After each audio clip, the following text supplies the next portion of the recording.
got a retaliation for taking my life like this and getting rich off it all these years in total pathological lying. Yeah, thanks a lot. I lost my fucking life because of it. Couldn't even get a fair trial. Couldn't even get a fair investigation or nothing. Couldn't even have my appeals right. You sabotaged my ass, society, and the cops, and the system. A raped woman got executed and was used for books and movies and shit. Ladder climbs, the re-election, everything else. I got a big finger in all your faces. Thanks a lot. You're an inhumane bunch of fucking living bastards and bitches, and you're gonna get your asses nuked in the end. And pretty soon it's coming. 2019, a rock's supposed to hit you anyhow. You're all gonna get nuked. You don't take fucking human life like this and just sabotage and rip it apart like Jesus on the cross and say thanks a lot for all the fucking money I made off of you. And not care about a human being and the truth being told. Now I know what Jesus was going through. They've been trying to tell the truth, and I keep getting it stepped on.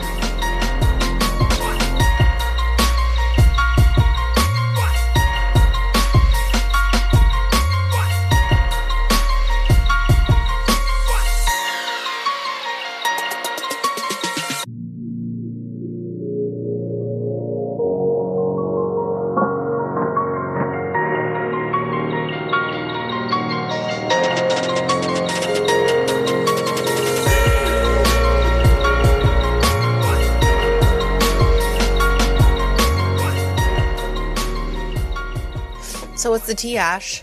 There is none. Oh, all right. Well, thanks for that. Hi, guys. You're welcome. How's the new apartment life? It's good. All right. Well, I'm glad you're being so... Well, come on. I mean, I don't think anyone has any new news going on. I guess that's fucking true. Yeah. Yeah. Okay. The world's falling apart around us, and we're just doing our best to keep carrying on. Yeah. Literally nothing has changed for my lifestyle, though. I'm still going home coming home and going to work. Me too, but you never went out to eat before, or? No, that's true. That is something I did. Went to the store that wasn't a grocery? Pretty much exclusively Target, to be honest with you. Well, Target's still there. Yeah, it's still available for my perusal. Yep. Not that I'm going to go... TGFT. TGFT? Thank goodness for Target. Ah, I like that. I'm going to get that tattooed on myself. Oh. That's a little desperate. It's a little much. Target's going to be turned off by that. Well, it's free advertising, so. Mm-hmm. Okay. Oh, hello, everyone. You're listening to Creep It Real. I'm Ashley. And I'm Bianca. There's that part. Over with, done with, let's move it on. Hey, guys, welcome back. We hope you guys are safe at home, and if you're an essential worker, as we know a lot of our listeners are, thank you from the bottom of our hearts for everything that you do day in and day out. You're welcome. Whether you're in healthcare, you're a grocery worker, you work in sanitation, or you work in a bank, or are an essential part of real estate. Sounds like self-aggrandizing over here. That was for you. Okay. Thank you for everything that you do every day. It's really helping the economy stay afloat, and it's helping everybody get all of the necessities, all of the things that they need. And thank you. Yeah. Of course, we wanted to support small businesses again, and we'd like to shout out the people who responded to our story, our Facebook posts, our Twitter, et cetera, et cetera. Yeah. So, first one is Haunted Paper on Instagram. It's at Haunted Paper. They are creating a kind of a group neighborhood of haunted houses. Now, I'll be honest with you, I don't understand what's going on, but it sounds so cool. And she said everyone can join. She put up hashtag the Haunted House Society. So go check that out on Instagram. I think it must be a virtual haunted house situation. I'm assuming. So sounds pretty cool. Go check it out. Anybody can join. Yeah. Go check it out. Okay. The hashtag. The Haunted House Society. I think it must be some sort of art. I'm not positive. Okay. I mean, another person was at CYP Studios, Carissa York Photography on Instagram. Check that out. My friend Jules, or our friend Jules really, is doing... Listen to you. You're so pissed. She's mine. They are doing an art challenge. It's just something to get your mind off of anything that's anxiety inducing. It is the History of Medicine art challenge. It started on April 1st, but you can definitely still, I'm sure you can So join. Her Instagram handle for that is psych, PSYCH .witch. You know how to spell witch. So go check that out to join that. Yeah. I also have an old friend of mine who opened up a business. It's called Walk the Talk. Every one of his sales, all the proceeds go to assisting people within the community, getting groceries, doing food runs, things like that. That's important. It is. I have another, Amber Moon Boudoir. On Instagram, it's Amber Moon, Budoir, who is doing boudoir cam sessions that can be done all over the world. Live and in charge. Get ready. A sexy little cam shoot is right up your alley, I'm sure many of you. So go check out Amber Moon Boudoir on Instagram. Our next person is somebody that I think we mentioned last week, but there's something really cool going on. So our friend over at Ghoul Stitch, GHOULSTITCH, they are doing a virtual pop-up on April 6th, which is like tomorrow. And it is at Shut In and Shop. That's at SHUTINANDSHOE. And that is a virtual pop-up where they're hoping to be able to support a lot of independent artists and their small businesses. So that sounds pretty cool. You can go shop and be at home. And then the last one I have is JALA Professional Cleaning, who is taking care of 2 grocery stores, floors and cleanliness, which I know right now is extremely important, but really is important all the time. And so thanks for what you're doing out there, our friend over at JALA Professional Cleaning. And the final one is my dad. He's a small business owner with my mom, and he's actually a chiropractor. Not a king like some of you may have assumed. No, not. He's not the Lord of land. Well, he's the Lord of the land that I grew up in. Oh God. He listens though, so I have to say stuff like, I'm just kidding. Just cut it out. I will. Bianca's father. Listen. He's a chiropractor in Covina. I grew up with it, and it has been absolutely phenomenal for my immune system and my health. So especially during this time, he's still taking patients, and he's still seeing a bunch of patients. So I just wanted to kind of get the word out on that as well. What's his business name? It's Covina Chiropractic. There you go. Yeah. The last small business, actually, one more small business is Red Bull. Who made this delightful pear, sugar-free This pear... Red Bull. Sorry. Again, Daddy, I know you're listening and you're like, don't drink that. Don't put that in your body. It's fine. This Red Bull is actually really delicious. It's a delight. I don't like Red Bull. I hate Neither Red Bull. Me too. This is like delightful. Yeah, but it is. So anyway, that's the last small business we need to shout out today. To move forward, we did get another 5-star written review from Heather Church last night, and it really makes me so happy.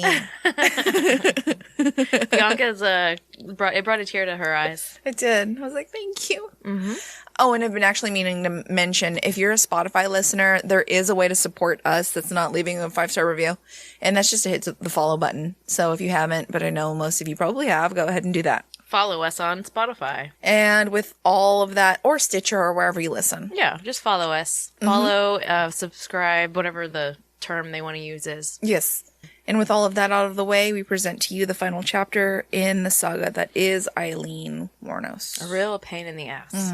Last episode, we discussed the, quote, love of Eileen's life, Tyria, and their tumultuous relationship, and the 7 men that she killed.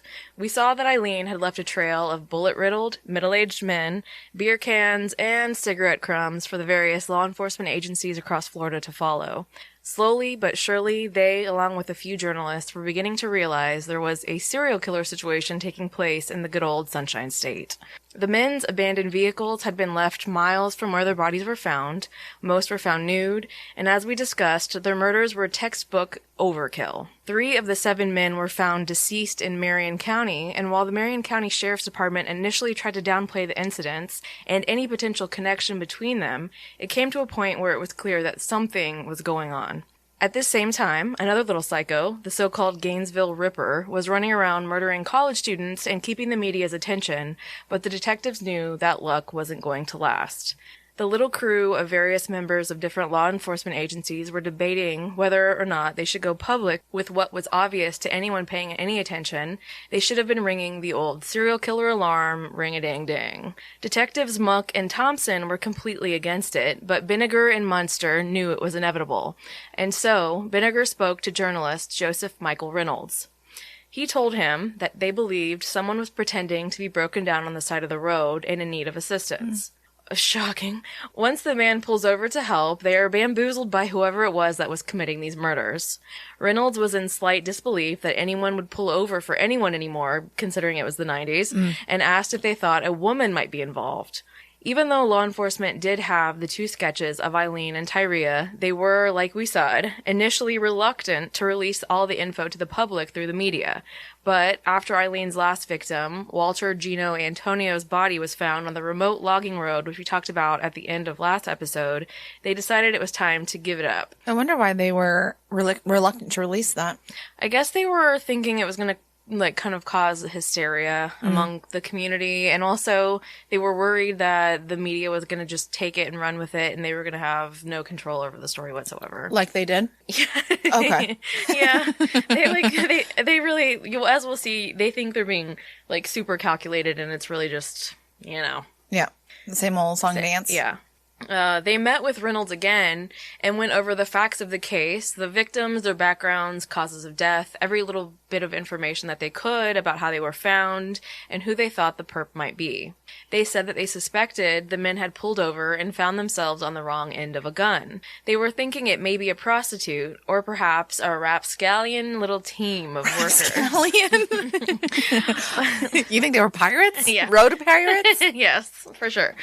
When Reynolds again expressed incredulity about these mostly good old working men pulling over for some rando hitchhiker, but said a woman might be possible, Vinegar pulled out his big reveal.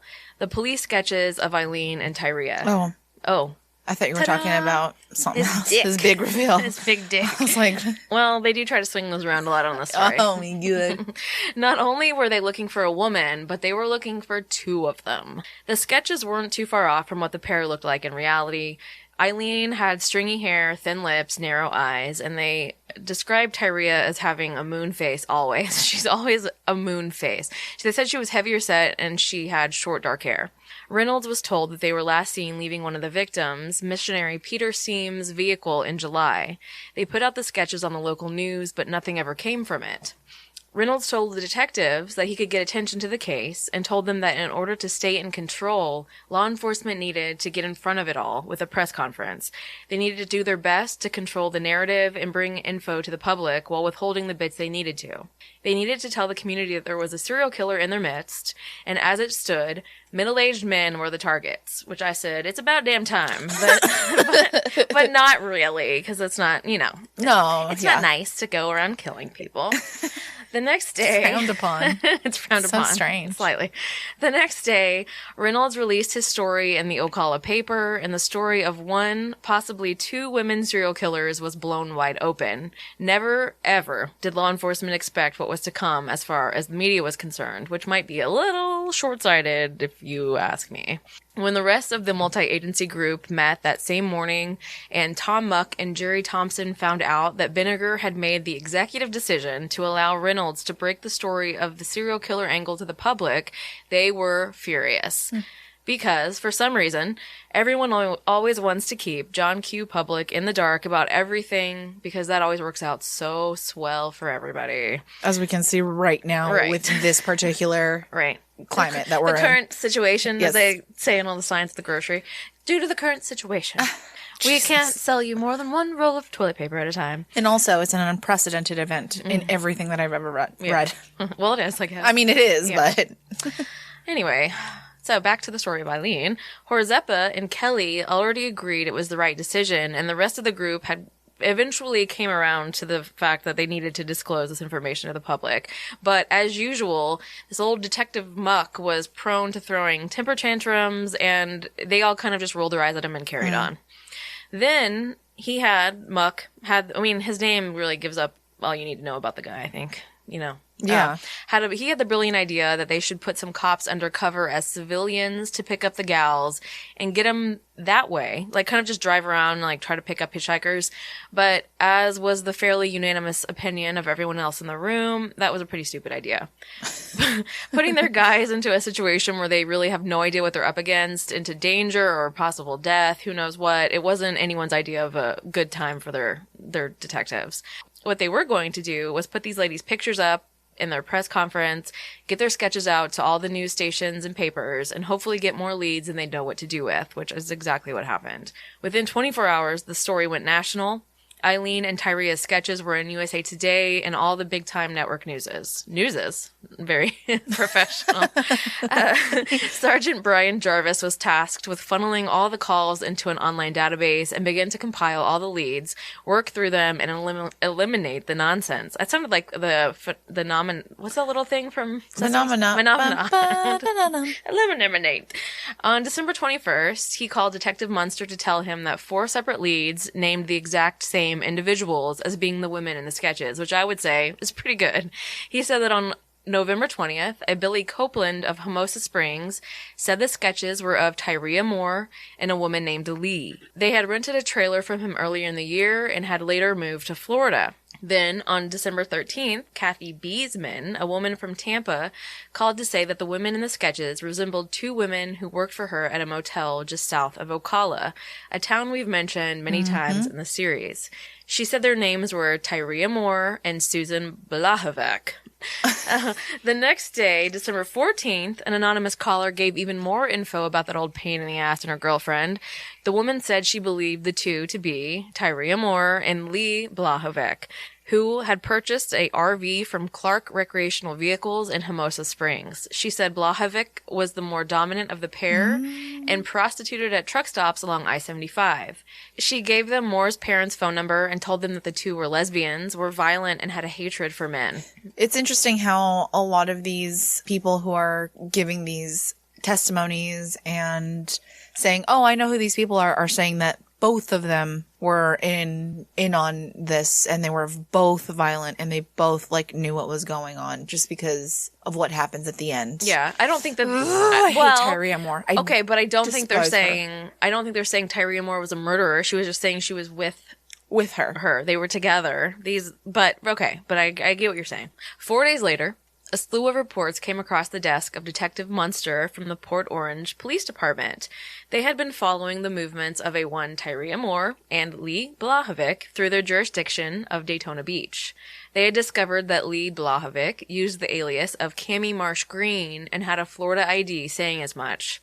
They watched as the 2 moved from motel to apartment, back to motels, and eventually witnessed the night that Lee had come home alone when Ty went to her parents before Thanksgiving, and Aileen was out there kicking rocks, sad that she was left all alone on Thanksgiving. Let's do it. Yeah.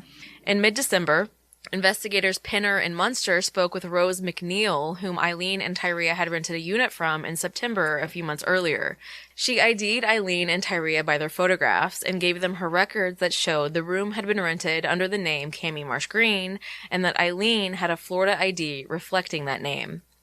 She said that when Tyria had flown to her parents in Ohio for Thanksgiving, Lee had come back with a car and told her that she was going to be parking it in the back of the complex overnight. She said a man had given it to her, but that if his wife found out, she would take the car away, and she wanted to keep it until at least she had to pick up Ty from the airport. A man had given her a car? Here you go. Here you go. Enjoy. What was the other thing that I found really stupid about all this? Maybe everything. Much of it? Okay. Rose had gone out to the car to look at the license plates, but they had been removed, which is very similar to all the other stories that we have heard about these cars being found without their license plates. The detective showed Rose the picture of Antonio's car to see if she could verify that it was the one that Aileen had parked in the complex, and she agreed it was definitely similar, but couldn't say 100% that it was the one. And I mean, in that case, I would probably never... Trying to rely on some lady's memory of a car is not going to be good. You know, you're never going to be able to be convicting someone off that because you could be very easily suggestible. Unless you're a car like a car girl or a car guy. Yeah. And that's a 1969 whatever. Yeah. Like if cars get your motor running, She then said that one night she went to talk to Lee, which I have to say this again.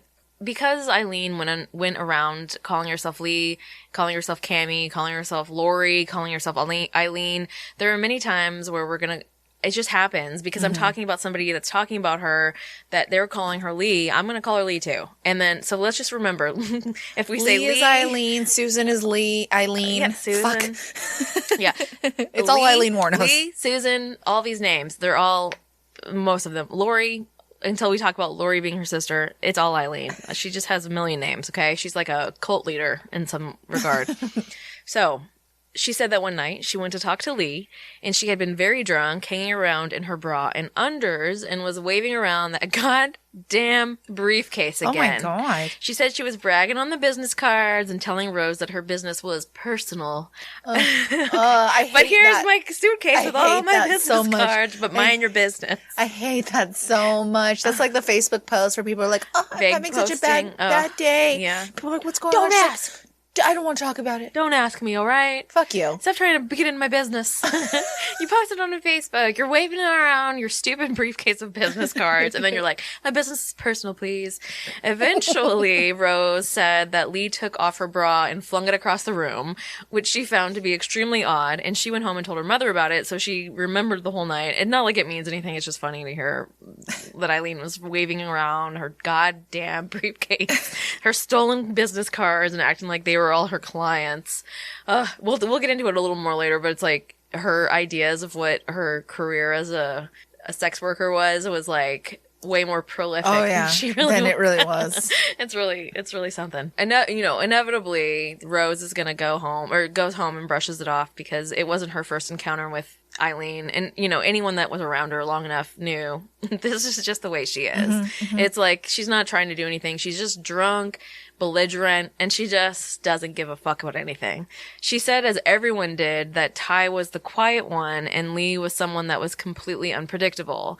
She told stories of talking with her and having a completely normal conversation where she'd be super into her, like, I love you, Rose, you're the best, everything's great. And then suddenly she would blow up, yelling at her, cussing at her, and you could never figure out the reason for any of it. You can see that in like the documentaries about her. Is it Nick Broomfield? Yeah. Nick Broomfield's documentaries of her, where he just asks her a simple question and she's like, I'm not talking about that, Nick. Yeah. And you're like, it is like just the most basic question, but yeah, she just... I mean, it really fits along with so many people's description of her personality. Absolutely. Like, even people who had short encounters with her later would come out and say, like, she had a blew up. weird, she had, not weird, but she was definitely unstable and needed help. Yeah. So all of this fit right in with what, like we just said, what every other individual who had spent any time around Aileen had said as well. She was clearly unstable. She had never gotten any therapy or treatment and likely never even acknowledged that there was anything wrong in the first place. Yeah. All her life it had just been, well, that's just Aileen. Yep. She's just a total psychopath. While Detectives Pinner and Munster talked with Rose McNeil, Detectives Horzeppa and Kelly, along with some other members of the Volusia County Sheriff's Department, were trolling Daytona area pawn shops for any sign of Aileen and Tyria. They discovered that someone using the name of Cammie Marsh Green pawned a 35mm Minolta camera, in addition to a Micranta radar detector on December 6th at a place called OK Pawn, which I'm like, Aileen, why would you pawn a radar detector? Who has those but police officers that you murdered? Right. God damn it. But anyway, these were both items owned by a one Richard Mallory. Wait, is Richard Mallory the rapist? Yes. Well, then he's not a police officer. Why does he have a radar detector? Because he had the electronics shop. But what a creep. Why did he have that carrying it around? Because he's a creep. Okay. So on one of these receipts for the OK Pawn's records, there was a thumbprint for one Cammie Marsh Green, who happens to be Aileen Wuornos, who happens to be Susan Blahovic, or Lee Blahovic, or Lee Wuornos, or whatever name she wants to go by at the time.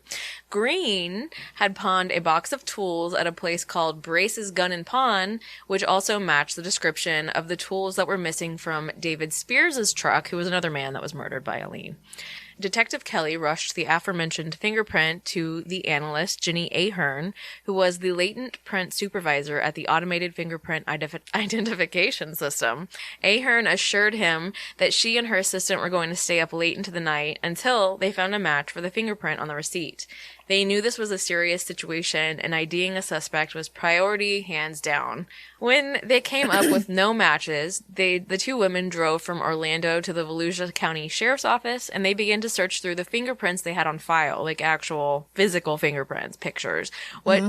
They were like looking at them and comparing them? Yes. Jesus, Yeah. I can't even imagine what it was like to be one of these people. Ugh. Well, what could have been a painstakingly long process ended up taking only an additional hour. Oh my gosh, how funny. I'm like, oh my God, it took forever. Well, and it was an hour. It usually would.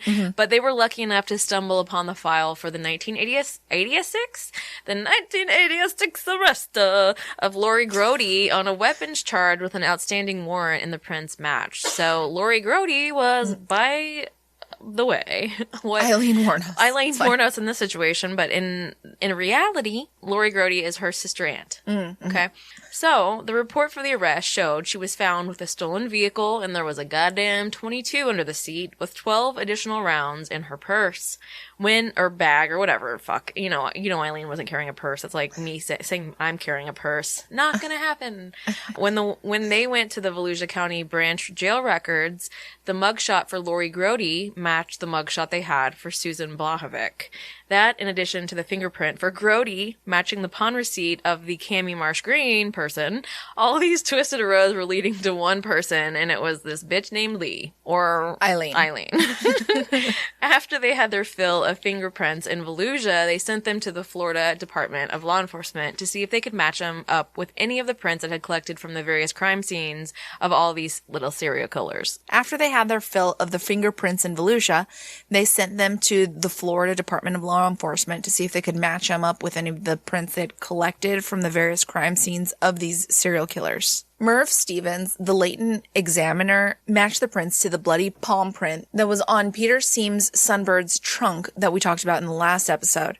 After this discovery, they decided to do a more intensive search through Lori Grody and Tyria Moore's criminal history with the National Crime Information Center. Again, Lori Grody is Aileen Wuornos. Right, at this point it is. Yeah. Law enforcement from Michigan, Florida, and Colorado responded, all three saying the same thing. They were looking for an Aileen Carol Wuornos, white female, 5'2", light brown hair, medium build, brown eyes, born in Rochester, Michigan, February 29th, 1956. The juvenile records for Aileen that were on record were absolutely nothing compared to the shenanigans she had gotten up to as an adult under her various aliases, like murder. Right. And for a quick rundown of her history... In May 1974, she was arrested in Jefferson County, Colorado, for driving under the influence, disorderly conduct, and prohibited use of a firearm, where she fired a good old .22 out of a window and later failed to appear in court. These are some of the, yeah, she loves that .22. Also, we did speak about these before, but we're just giving a quick rundown of the things that she was up to before she started murking men. In June of 1976, she was arrested by Antrim County, Michigan sheriffs for disturbing the peace and assault. She had records in surrounding counties for drinking and driving, throwing that cue ball at the bartender's head, using someone else's ID, driving without a license, and various witnesses at these incidents reported that she had a good old .22 in her purse.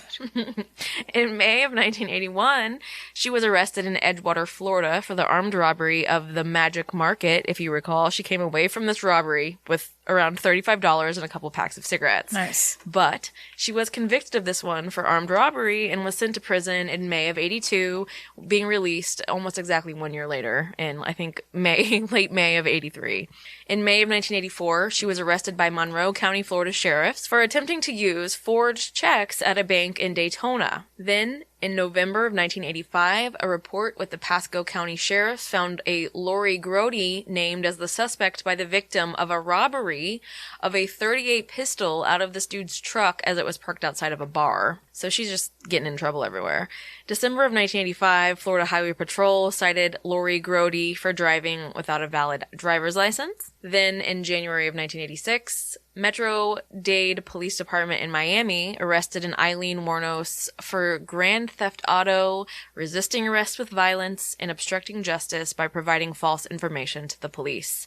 She had gotten pulled over in a stolen blazer, and I'm talking about the car, not a jacket, acted extremely nervy, and attempted to run multiple times until the police handcuffed her and found a .38 under her seat, switching it up a little, with a bunch of ammunition in her purse. Then in June of 1986, a Florida park ranger came upon a heated argument between Lori Grody and a man named Wayne Keith Fredrickson in a Dodge. Every guy that we talk about in this episode has like 3 names. I don't know what the deal is. Sorry to interrupt, but it's very weird. There's so many 3-named men. The truck was stolen, and Volusia County sheriffs were called.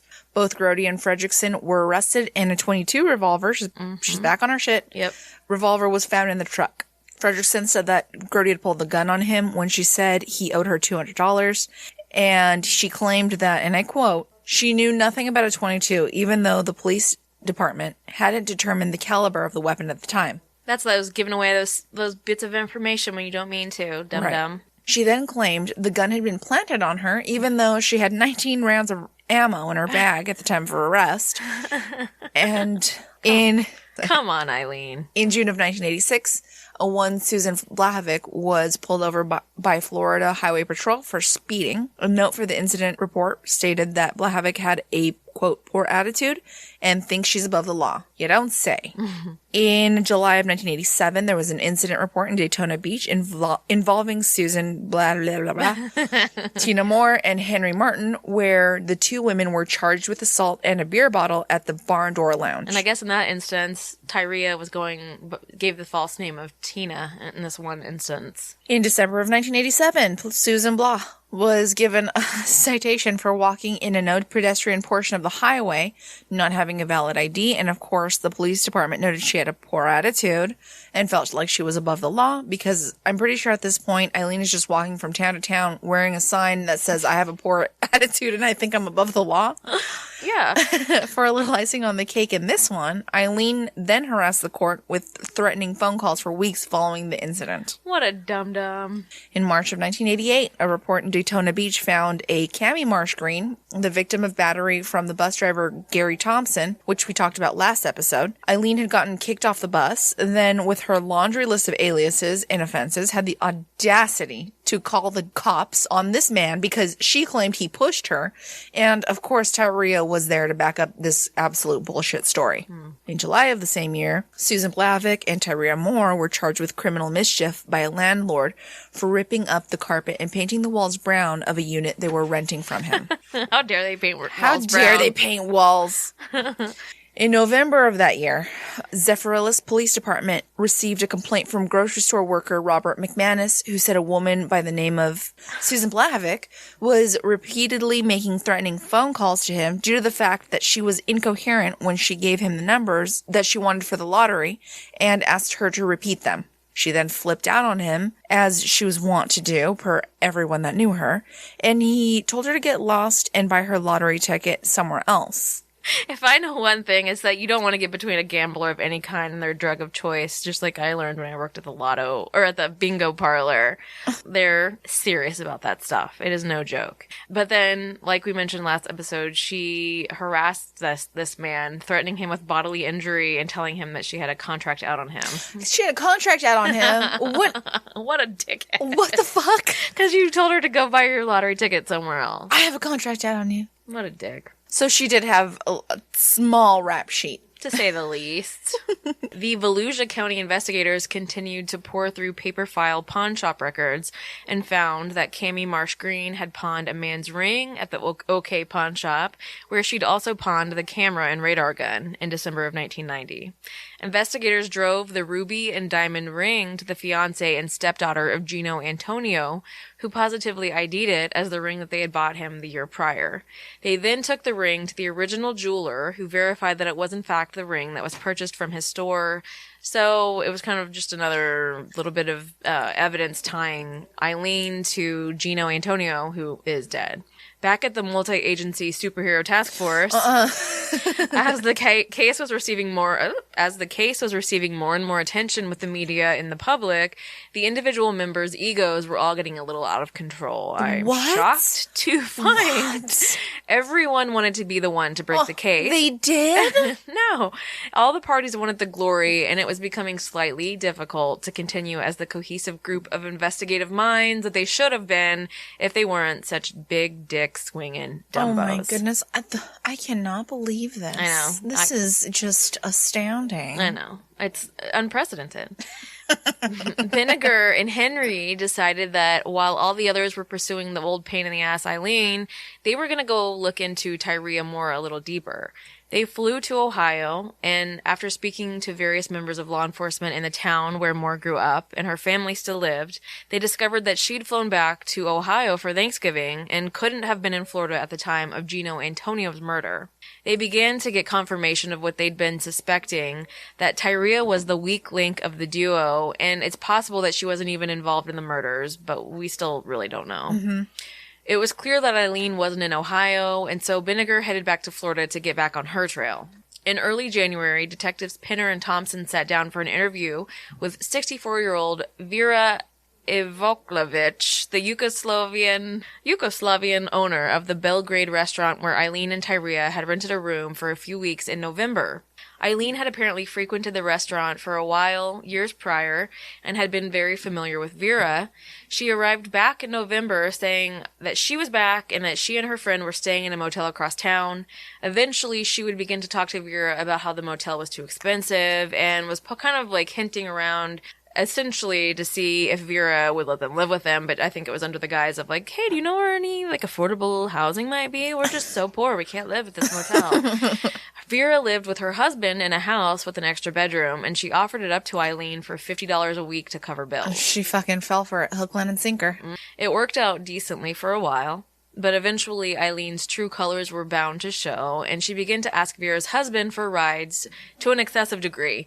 She was always getting dropped off somewhere along the highway as well, and which is, a little strange. Yeah. When he began to get irritated by the constant favors that she was asking for him, she began to grow irate with him and started picking fights with him on a daily basis. Vera said that Aileen would knock on their bedroom door just to start a fight with her husband, saying that Aileen just hated men. Everybody says that about her. I know. She just hates men. She just wants to pick fights with men specifically. I know. And it's like, I would like to not believe them. They're just being stereotypical, but it does seem like... It's a pattern. Yeah. She also added that Tyria was always very nice and talked when Aileen was around, but when Aileen was gone, she wouldn't come out of the bedroom. She wouldn't answer the door for Vera. Even when she would knock on it to ask if she wanted coffee, she would say, no, that's okay. Aileen will be home soon. I'm like, was she peeing in a jar in there? Like, what was going on? Yeah. What kind of weird... I mean, I know Aileen was super possessive of her and would get very jealous, even with people that were like totally not a threat in any way. So I'm sure it was just a weird dynamic.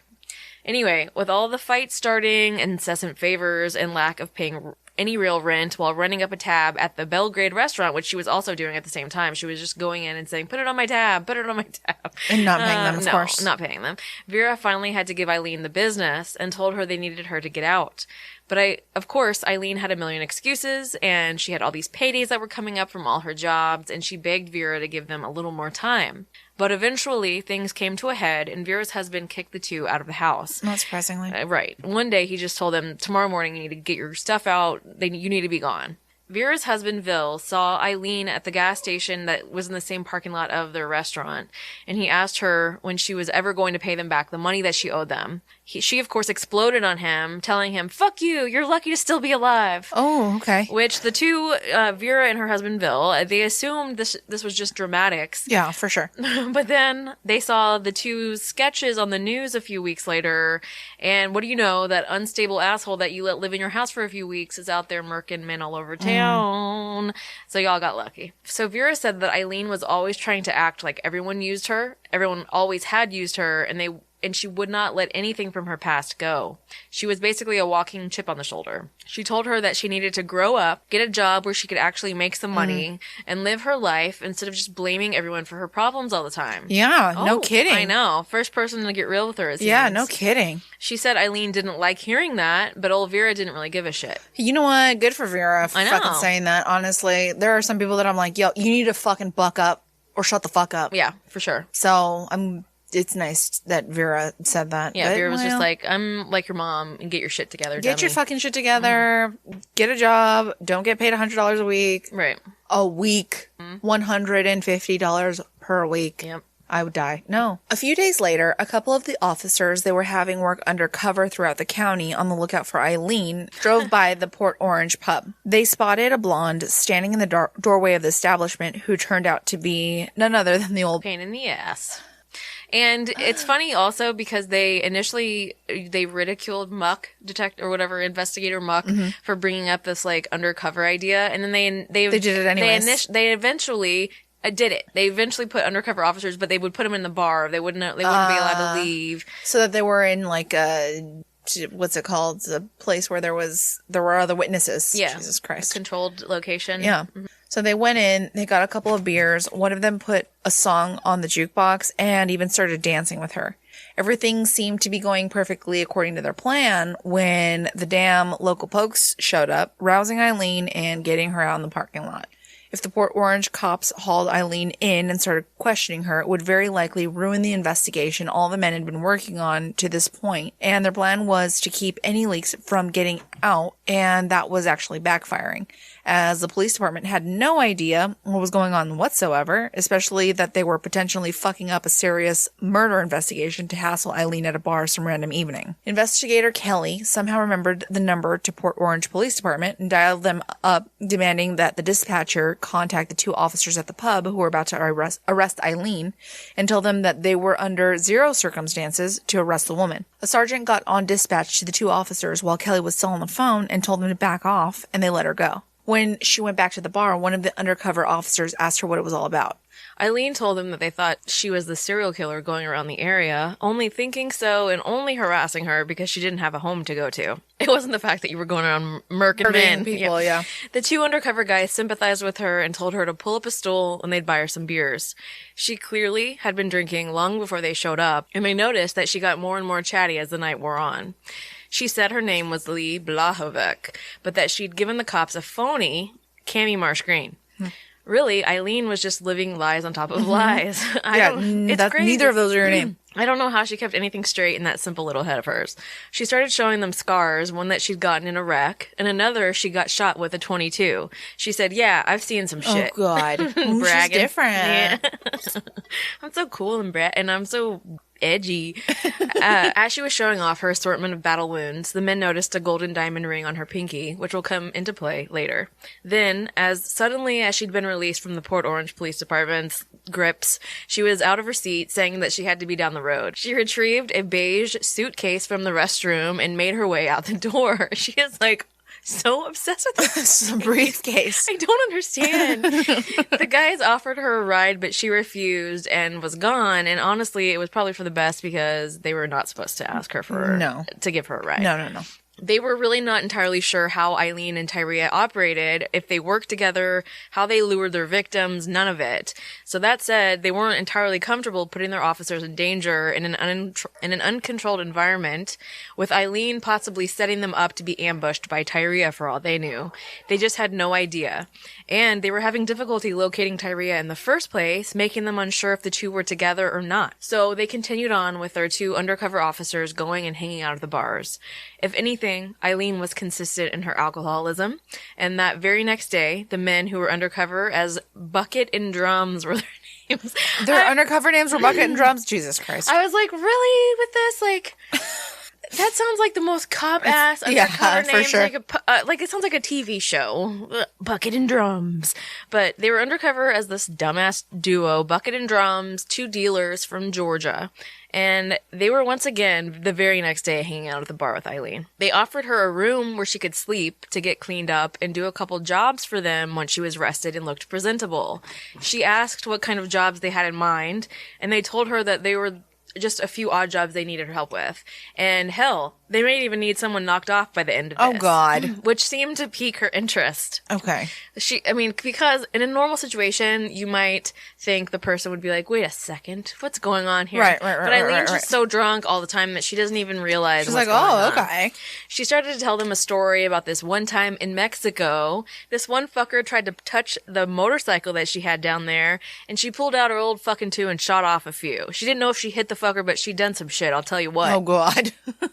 Anyway, you guys gonna stay for the barbecue out back? She asked them. So she mentioned, while doing this rant about all this nonsense, she mentioned a key that she had, holding it up and saying, "This key is my whole life." And I was like, what the fuck is wrong with this key? She's gonna talk about this key like a million times. Was that like to open up the briefcase? You would think it's like the Pulp Fiction. Yeah, the briefcase that they open up and it's like gold. Yes, mysterious light. Yeah. Of it. The men handed her a $20 bill and they told her to head over to the motel with them where she could get cleaned up and come back over with them for the barbecue later. Outside, unmarked cars filled with cops were waiting on them to exit the building. As soon as they did, Detective Larry Horzeppa raced his car across the lot, stopping just in front of the trio. Aileen could not believe that they were hassling her yet again and tried to remain as calm as possible. Oh, she tried. She tried. Good for her. Yeah, I know. It's a new situation.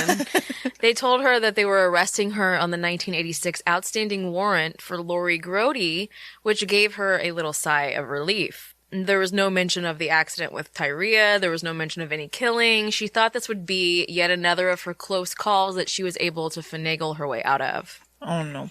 They placed Aileen in a cell with only one other person, who happened to be an undercover officer herself. Oh, shit. No one in the jail but Terry Moore, the head of the correctional facility, and the head supervisor, his assistant, were aware of the scheme. Holy shit. Which is very made for TV No in kidding. itself. Jesus. But, really, it wasn't that.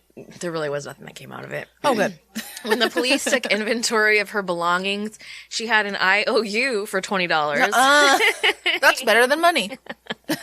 She had a handful of condoms. She had some pictures of Tyria, pictures of 2 blonde children that turned out to be her sister's children, but they were the ones that she always claimed as hers when she was running the scams against the dudes. And the last and more interesting item that was in her possession at the time of her arrest were a couple of articles about vanity presses, which are when an author pays for their work to be published. So she seems to have been scheming back even before she got caught about selling her story about being a murderer, I guess. Okay. Mm-hmm. Okay. When they pulled out her precious key, she once again made a huge deal about it, repeating that it was, quote, her life, whatever that means. What is this? Okay. So Horzeppa saw that she had a card for a Jack's mini warehouse and went to check it out. A Cami Marsh Green had rented a unit there and had the same key that had an eagle on it because Aileen was going America all over everyone's asses. Back at the bar where Aileen had been arrested, the undercover crew and some of the other Florida Department of Law Enforcement were a couple hours deep into a vodka and whiskey pool, and in walked the state DA and a few of his lawyers who were fucking pissed. Of course they were. That they had arrested Aileen this early, which they thought was way too early if they had any say in the matter. Of course. They were furious because the case was not airtight. They didn't have a gun. They didn't have Ty. And if anything went awry in this case, they sure as hell weren't going to allow themselves to take the fall. And while I definitely don't at all disagree with them on those points, you're very rarely going to see me siding with any damn state prosecutors. 'Cause they're fucking dirt. I know. Okay. We all know.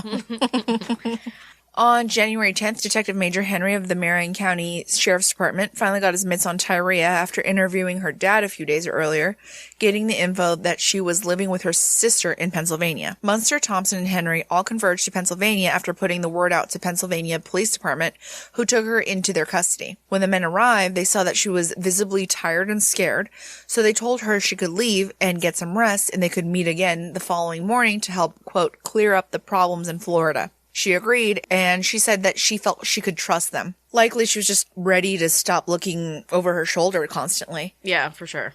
So she had fled her parents' home, and she was actually living with her sister in Scranton, Pennsylvania. Major Henry actually did something really strange for a senior officer investigating a serial murder case and booked into a local hotel with Tyria, who was one of his prime suspects, and summoned Jerry Thompson and Bruce Munster of Citrus and Marion counties, respectively. She had a briefcase and a clock radio, ID'd as the property of Charles Humphreys, and other items of Curtis Reed's. Both were Aileen's victims. Tyria was informed of her rights, but not charged with any offense or granted immunity, nor was a plea deal made. Within a short while, she agreed to testify against Aileen at the trial, and she, Munster, Henry, and Vinegar got involved together to sell her story for a TV movie called Overkill. Initially, Tyria told the police that she had sort of known about the Mallory murder, because Aileen had arrived home with a caddy. Aileen openly confessed that she had killed that day, but Tyria had told her not to say anything else and kept telling her she didn't want to hear about it. She didn't want to hear about it. She didn't want to hear about it. If I don't hear it, I don't know it exists. Exactly.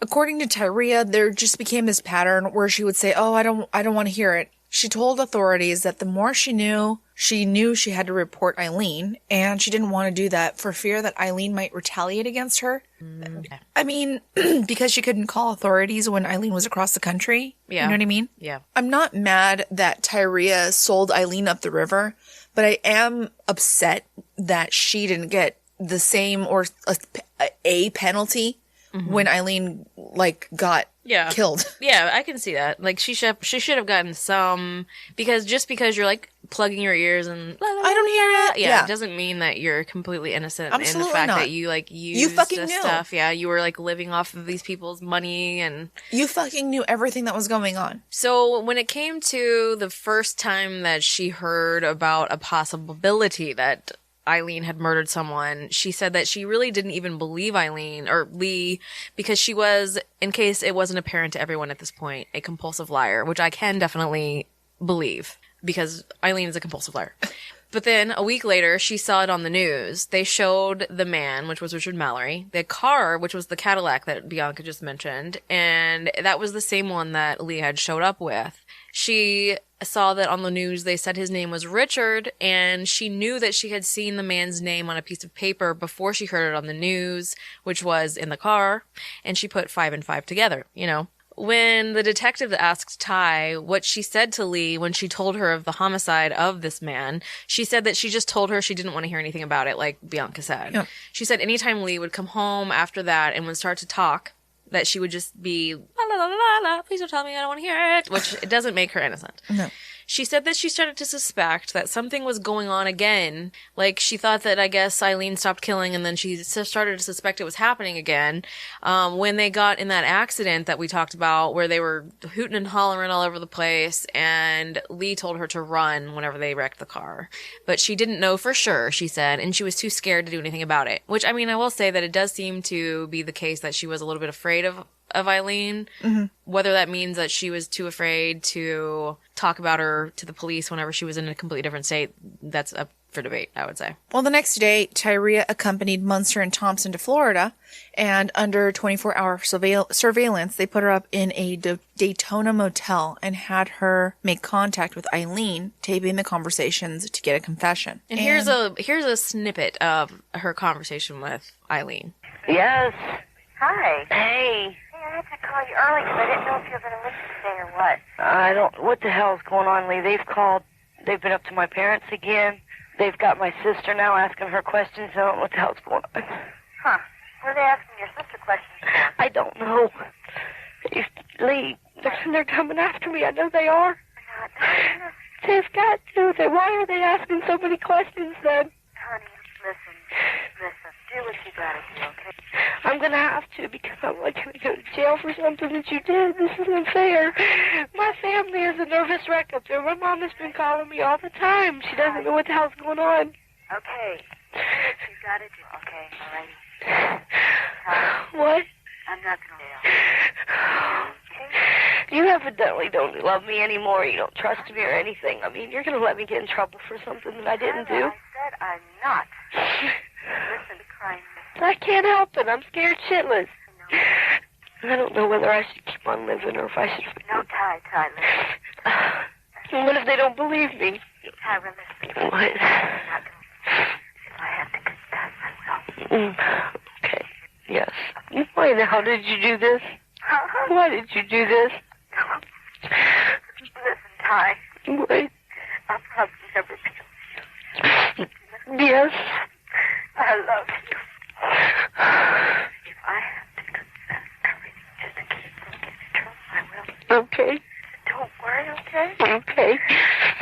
No. We'll do it now. Get it over with. Right this very moment? Yes. Get it over with. All right. Okay? Okay. You can right call this me very back moment. later. All right. All right. Okay, bye. Well, God, it's weird to hear Aileen sound like so maternal. I know. When I hear her, it's like kind of sad. Like I kind of feel like sympathy for Yeah. her because I'm like, oh. Yeah. I mean, later Aileen did tell interviewers that she had a feeling she was being taped because there was a point where she heard clicking on the line, and she was like, "What's that clicking?" Well, and you can tell when you read through the transcripts, like there are times where she's clearly like setting it up for, Oh, yeah. like she's saying things that she wants the detectives to hear. She's kind of creating a story. Right. Yeah. And she said multiple times that she was suspicious that Ty was recording her, and she was like, "How dare you say that about me?" And, Right. you know, so yeah, she was definitely putting on a show sometimes. Oh And my God. Besides the fact that the jail records your phone conversations anyway, so she knew that wasn't going to be recorded. So, you know, whatever. Right. Well, I mean, she knew that was going to be recorded, but that was like when Aileen was at a motel room. Right. But no, I mean, like the jail's going to record your conversations. Yeah. So she knew that was being recorded regardless. Right. Oh, I see what you're saying. Yeah. But the police said later that they found it amazing that even though she would show hesitation at times, like she knew she was being recorded, like we said, she would go right back into expounding upon things that she should have shut her mouth about. That said, the calls were not really, like they didn't really progress the way they had hoped they would, and before they really got to the pinnacle of it on the third day, they really put the pressure on Tyria to amp up her dramatics, which is what we just heard, because in the initial conversations it apparently was like, she was like, "Oh, what do you want?" You know, and it was just like she wasn't into it because she was just over the whole thing. But then they were like, "Listen, bitch, we don't give you immunity. You have no deals with us. You better put on a show and get us what we want, or you're going to go to jail for first-degree murder." And she was like, "Oh my God, I'm so scared. Lee, do something, Lee." So, yeah, the police got a search warrant for Eileen's storage unit at Jack's mini warehouse, and they found a bunch of suitcases. That's her life. That was her storage locker to all the fucking suitcases. It's filled with suitcases. Jesus Christ. She's nuts about suitcases. If she should have fucking opened a suitcase shop, you know? Like, God, if she had, like, that one passion in life. All these suitcases were stuffed with men's clothing of various sizes, which is very odd considering that you're a lesbian female. Where are all these clothes coming from?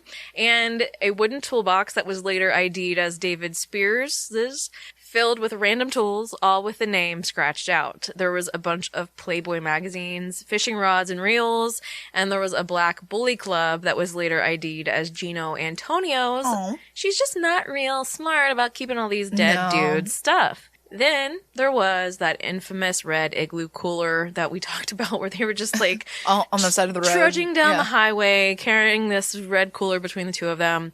So in it contained IDs for both Tyria and Lee. There was a birth certificate, social security card, and various other documents for a Susan Blahovic. There was a fake leather wallet that was stuffed with Eileen's beloved business cards, Richard Mallory's electric razor and Polaroid camera, a bunch of board games, 2 dildos, and these 2 crystal balls that Aileen mentions in their conversations, that whenever her conversations were being taped with Tyria, she was like, "You need to go to the locker, the storage locker, and go get those crystal balls. You know they're worth a lot of money." Crystal balls? I have no idea. Oh my God, I have no idea. But those 2 dildos are the big money items that she needs to go get out of there. It is seriously baffling why Aileen chose to keep pretty much every single item in that storage unit, but she is a conundrum, as we know. She absolutely is. So, after that last phone call the phone call that we just listened to, where Aileen and Tyria were coming to terms with the fact that Aileen was going to confess, she finally did. She did so, but it was still under her terms. She started with the whole self-defense situation. So she said, "Ty, listen to me. I don't know what to say, but all I can say is it was self-defense. All I can say is that, all right?" And so that began this whole thing. She started this whole thing about how all these men were coming after her and she had to defend herself by shooting them. And okay, so Aileen really started to play into the detective's hands, considering that she was on her mission. Number one was that she needed to make sure that Tyria was not going to take the fall for anything that happened, because she said multiple times that Tyria had nothing to do with the murders. Whether or not that's true, like I said already, who knows? I don't think so, but that's fine. Yeah, I mean, I feel like, I don't know that she was there for she obviously wasn't there for every single one of them, but I don't. But she wasn't completely innocent. No, she wasn't as far removed as she claims. Absolutely not. So less than an hour after that phone call that we just heard, Aileen was escorted to a room with Horzeppa in Munster, where she began her confession. Before they could even finish reading her Miranda rights, Aileen blurted out a declaration of love for Tyria, saying she was always working at the Casa del Mar and had absolutely nothing to do with the murders whatsoever. While she initially said that she wanted to waive her right to an attorney, they claim that Munster reportedly pressed the issue with her and wanted her to know good and well what the deal was, and she eventually agreed that she would like to have a lawyer present. Okay. I'm like, that doesn't sound like any situation that sounds correct, but okay. Okay. And this is when Aileen began to really lean hard into that self-defense angle. She said that none of this would have happened had she not been hooking. Wait, I mean, that's true. Because she was killing people as she was hooking. Yeah, but I mean, I feel like she was so volatile. Like, eventually, she who was knows? Gonna kill she would somebody. kill somebody at a bar. Who knows? Yeah, that's true. She said that those men were going to physically harm her, so she had to physically harm them. Tit for 76 gunshots to the chest. No matter who loved these men, she said, they had to accept the fact that the man they loved was going to either beat, rape, or kill her. So she had to do what she had to do. Okay. But this self-defense admission was contradicted by pretty much all the physical evidence. While Bianca spoke last episode about Eileen's slight intellectual simplicity, the detectives noticed that she was definitely working them a bit, even as she confessed her guilt. So it was like she had some sort of like street smarts that weren't She definitely knew how to manipulate situations. Yeah. She was I hate the phrase, but she was street smart, not book smart. Right. She would skirt around the truth to try and gauge what they knew about her and her crimes, and conveniently, she was unable to remember facts due to blackouts, which may not really be too far off. I mean, she was drunk. Yes, she was so drunk 90% of the time. And that's another hereditary thing that she got from her delightful little family. The detective said that if they attempted to catch her on something, she would be very quick with the lies on the spot, though she wasn't exactly an expert, as she continued to have multiple oh shit moments where where she said something that she shouldn't have. Like we already have heard like 3 times already. Although Eileen's court-appointed lawyer was adamant that she not tape a video confession for the police, she was adamant that she do so. She was adamant that... okay. Yeah. Fine, she's such a mess. You do it, girl. It's fine. She's such an obstinate little bitch. She talked and talked as honestly... she probably had been waiting for her whole life for an audience to listen to her go on about all her dumb little bullshit stories that she'd made up, all the, the reality that she'd created in her own head. She got to mold the stories of her life to her liking, and she was simultaneously able to make it very clear that she was the only person responsible for any of this mess, and Ty was not involved in any of it, because that was like her main mission at this point. Her lawyer attempted to intervene multiple times, but she brushed off his suggestions, saying her only concern was making it clear that she, and not Ty, was guilty for all of it. In a candid moment with the detectives on camera, which would be played for the jury in her trial months later, she made the following damning statement. I took a life. I am willing to give up my life because I had killed 6 people. I deserve to die. Yeah. She later regrets that, I know. The detectives got her to chronologically detail each of her murders, just as we did last episode. When they asked her why, if it was really self-defense, it seemed like Aileen always had control of the situation, considering that she had a gun pointed at them long enough to shoot and kill them, take their car, everything. Why didn't she just run? Aileen said that they were attacking her and she was scared. She said that she started taking her victims' belongings after the first murders out of pure hatred. As she initially put it, she thought to herself, you bastard, you were going to hurt me. Well, I'm going to take your stuff and live off of it. Almost like a final act of revenge. Taking their shit and buying a 12-pack with the $10 she got for it shows you bastard. When they asked her why she felt the need to shoot them so many goddamn times, she said that she was afraid that if she only shot them once, they may be able to identify her and would definitely rat her out, and her face would be all over the place, and the only way that she could survive is to hustle, and that hustling would come to an end if the men were on the lookout for her. So she figured that these guys deserved it, and she was there to be the judge, jury, executioner, and had to cover her ass while doing it all. Okay. So she'd been steady on the path of self-defense, and then after a while, she started slipping a bit and saying things about it being retaliation. Oh, Aileen. I know. It's just like, oh, Aileen. Come on, Aileen. Oh, they were going to hurt her, so it was like one last act of retribution against each and every one of them. When they asked why all her victims were over the age of 40, she said that that was the age of all her customers, period. I mean, that's kind of an arbitrary thing. I know.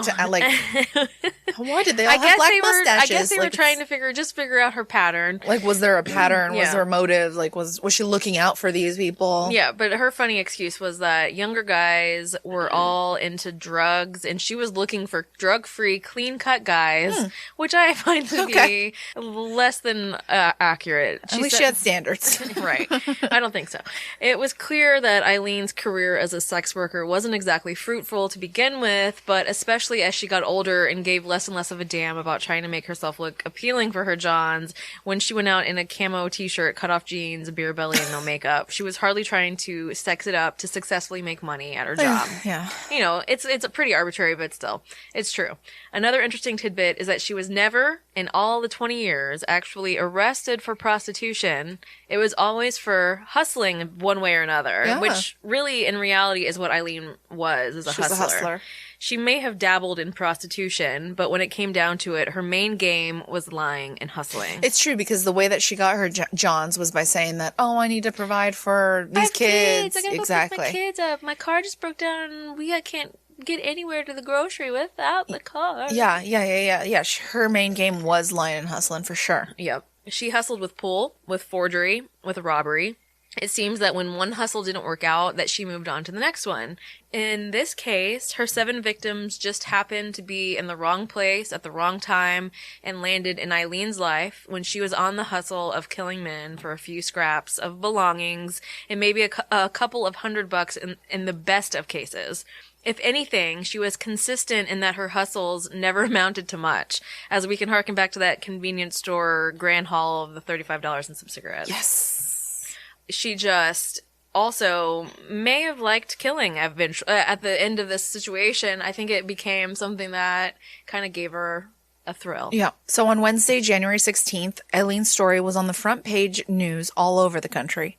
As various members of the multi-agency team gathered for a press conference on January 17th, Captain Benniger began with a statement that they believed she was a killer who robbed, not a robber who killed. Being that, yes, she did take some money and items from her victims, but it appeared to be more of an afterthought than the motive for the murders. She almost fully fit the profile of a serial killer, and there was physical evidence tying her to each one of the murdered men in the area in the past year.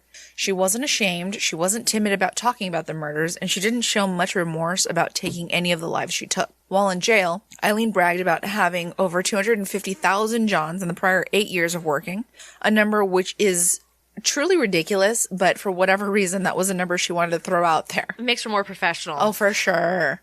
She said the papers got everything wrong. She was annoyed that they said that she and Ty were together for 6 years. It was only 4. God damn it. She's annoyed? That's weird. Unlike her. And she took umbrage with the killer who robs, not robber who kills line, saying it was bullshit and it was self-defense in every case. She'd been raped 9 times in the past 8 years and she was sick of it. She had to start defending herself. She was preemptively protecting herself because, as she said, if she didn't shoot them, she knew they were going to rape her. She tried to justify the robberies after the fact, saying that she knew the men weren't going to pay her for the sex they were supposed to pay her for, even though they were going to rape her, so she thought it was only right she'd take a few things to make up for that money. She just is so convoluted in all of these stories. It doesn't, she never makes sense, ever. She's a bag of nuts. Mm-hmm.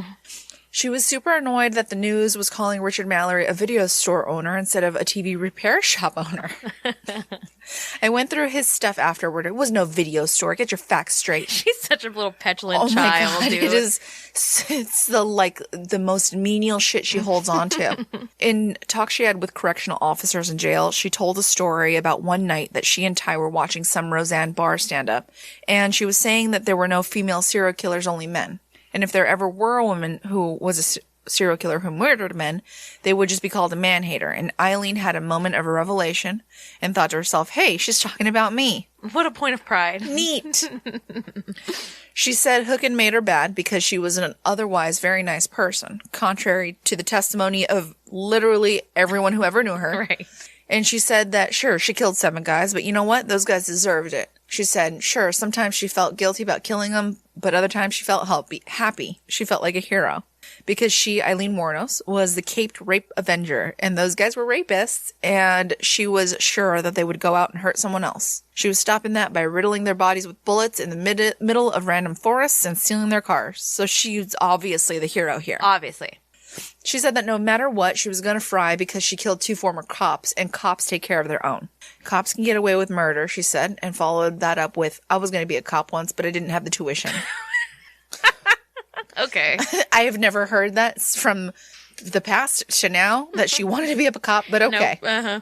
The media was sucked right into Eileen's story. It was a perfect combination of sex, violence, and she'd been mistakenly touted as the first female serial killer.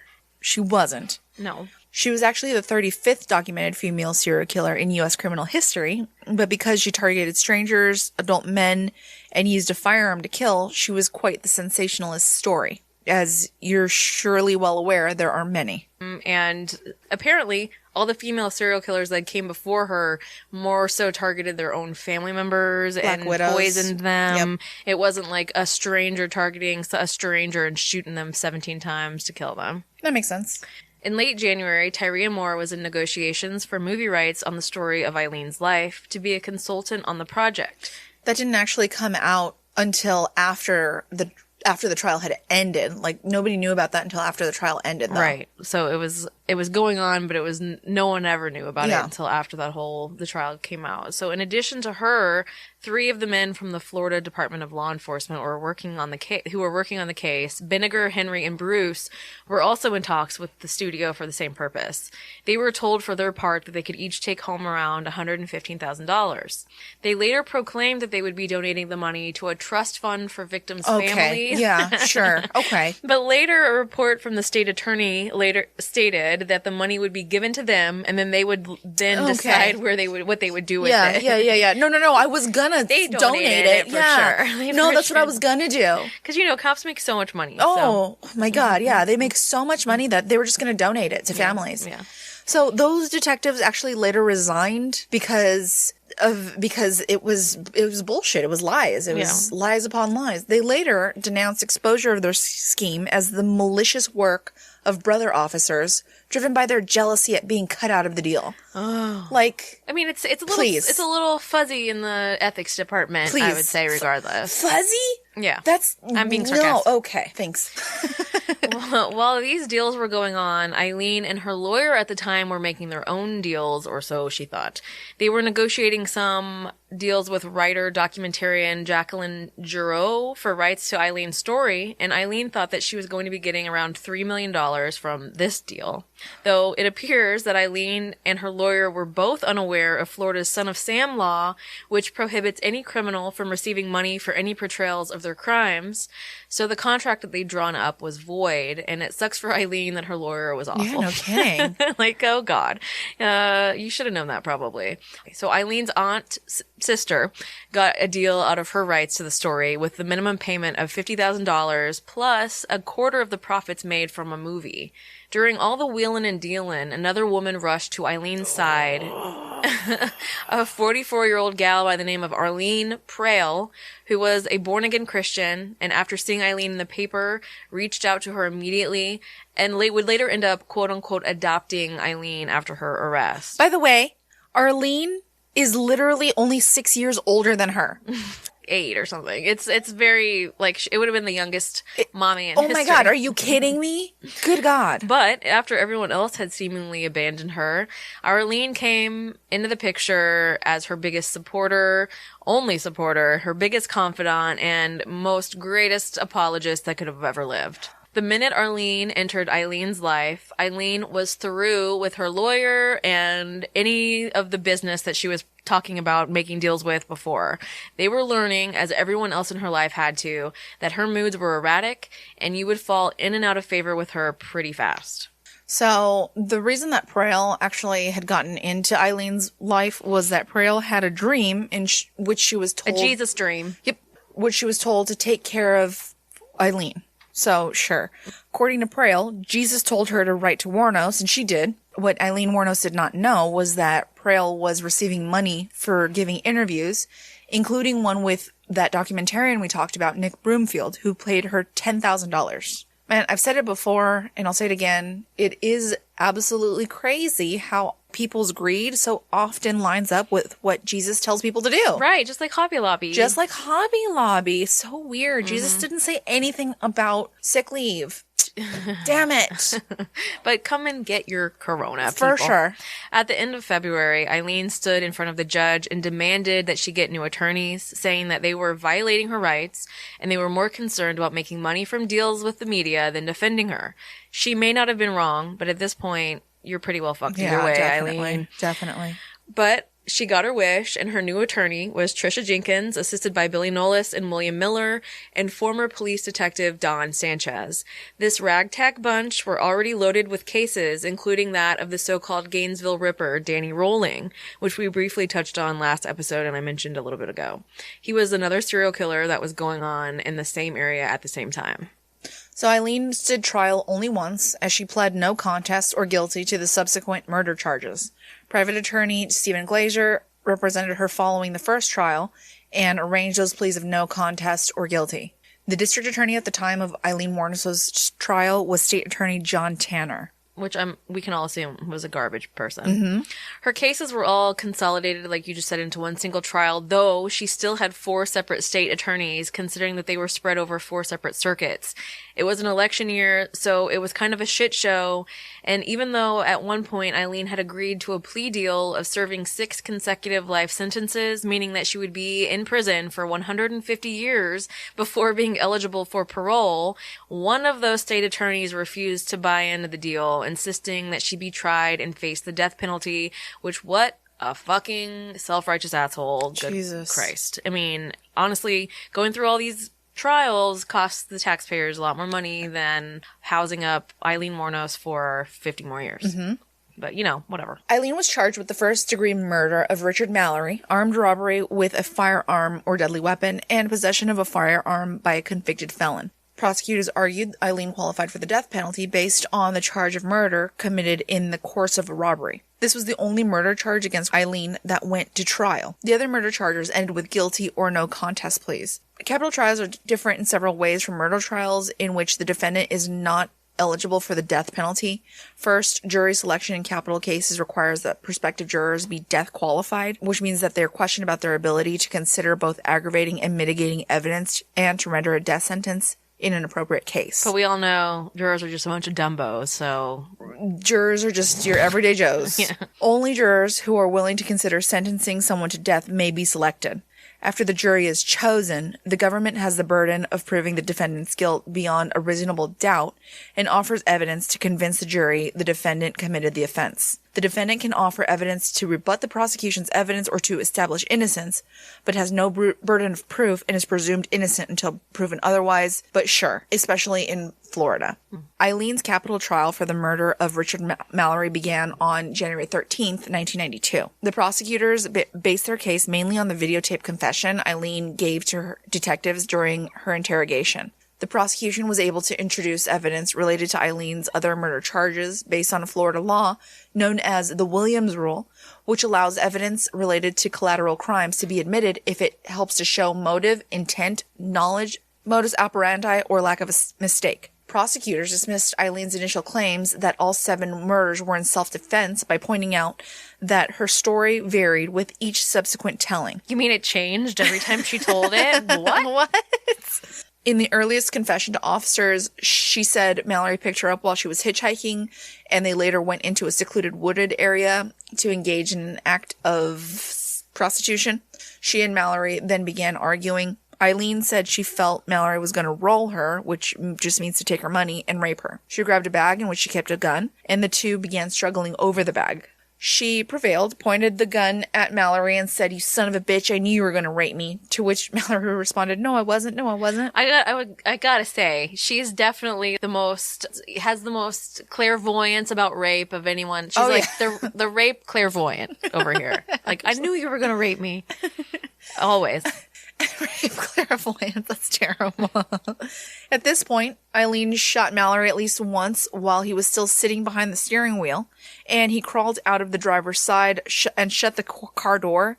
Aileen said she ran around to the front of the car and shot him again, causing him to fall to the ground. While he was laying there, she shot him twice more, went through his pockets, concealed the body beneath a piece of rug, and drove off in his car. You know, just in case. Yeah. She also told law officers that she had given Tyria more inconsistent versions about what had happened. In one, she told Tyria that she had found a dead body hidden under a scrap of rug in the woods, but in another, she confessed to the killing. In her initial tape confession, Aileen never mentioned that Richard Mallory had raped her.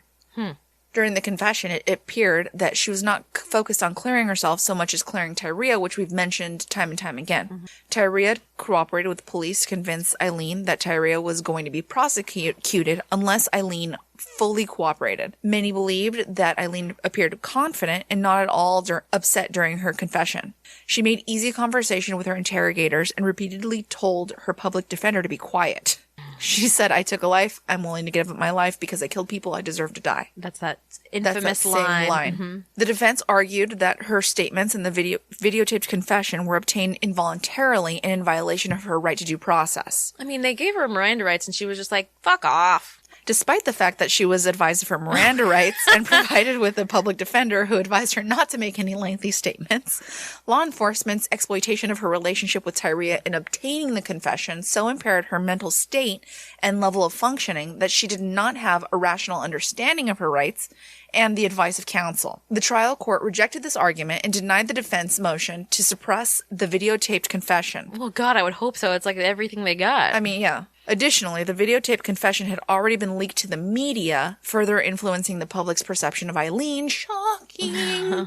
During later interviews with police, Aileen went into detail about her self-defense claim. She explained that she had offered to perform an act of sex work with Mallory, and he drove to an isolated area where the two drank, smoked pot, and talked for about 5 hours. Aileen described herself as, quote, drunk royal. Okay. Around 5 a.m, Aileen disrobed to perform whatever she was going to perform. Sexy sex business. And she asked Mallory to remove his clothes, but he said he only wanted to unzip his pants and didn't have enough money to pay her fee. It was at this moment that she went to retrieve her clothes, but Mallory whipped a cord around her neck, threatened to kill her, quote, like all the other sluts I've done, and tied her hands to the steering wheel. Ugh. According to Eileen's later version, Mallory violently raped her vaginally and anally, took pleasure from her cries of pain, and eventually untied her and told her to lie down. Believing he intended to kill her, she began to struggle. Mallory told her, "You're dead, bitch, you're dead." And at this point, Aileen found her purse and removed her gun. Mallory grabbed her hands, and the two began fighting over the gun. Obviously, Aileen prevailed and shot Mallory, and he kept coming at her despite her warning, so she shot him twice more, and those are just the two stories and how they changed. And I wonder how easily her little ass could have wrestled away a gun from this giant guy. I'm not really sure. She's what, 5'2", 5'3", 150 pounds? Like, I just don't know about it. I don't know. I mean, unless she's just like got the fastest hands in the West. So, and we know that's you. Of course. So when Aileen found out that her sister, the real Lori Grody, had made the deal with the movie company, she was furious. She wrote her a letter letter calling her a sorry bitch and telling her that she'd been suckered by a pack of lies. She told her she didn't even want her to come to her funeral, that Arlene was going to take care of that for her, and that, quote, I wouldn't want you to bury me anyway. It would be a shit-ass cheap one. I mean, honestly, there were so many times where I just found myself laughing, and I'm like, even, you know, she's a piece of shit, but, like, she kind of is funny a little bit sometimes. Just because she's such a curmudgeon. It's just so funny. She ended the letter declaring that she was a, quote, real good person inside and out. Okay. God. Like no one knows you. You know, everybody knows you're a pain in the ass. Arlene would then go on to declare to the media, Arlene, that is, not Aileen, her little adoptive mother that was 5 years older than her, that she loved Aileen more than she had ever loved anyone, even her husband, which I'm sure he was real happy to hear. Of course. She also said that it was in no way sexual, so get your minds out of the gutters, everybody. She seemed to be really, really obsessed with her, and she said that even though Aileen was locked behind bars, that they always knew what the other was thinking and feeling. They were telepathically connected, you see. What else could Aileen be thinking about other than, shit, I might be dying. I'm in jail. But I gotta say, this lady is just probably a con herself because she's getting money out of this. 100%. But also, if she legit thinks, like, me and Aileen are thinking the same things at the same time, Aileen is also conning her at the same time. Okay. Because Aileen is a con man. Con man, yeah. A con woman. Aileen and Arlene, the A-team as I like to call them, went on the media circuits with a whole new apologist spin to Eileen's tragic tale. They were now placing more blame on Tyria, saying that Aileen would never have had to hustle so hard if she wasn't pressured so badly to support Tyria all the time. That's the only reason that she did it. And then it forced her to sell sex, and then that forced her to riddle dudes' bodies with bullets. So when it comes down to it, blame Ty. Aileen is just an innocent robot in the matter, really. Yeah, anything before Ty about, you know, none of that. Her husband that she hustled and everybody that And she abused. hustled. And irrelevant. No, completely. The relationship between Aileen and Arlene was, of course, not to last. What? As Aileen began to suspect, probably very accurately, that Arlene was there only for the publicity and the money. Aileen told Nick Broomfield in an interview that Arlene and Glazer, who was her attorney, were telling her ways to kill herself in prison.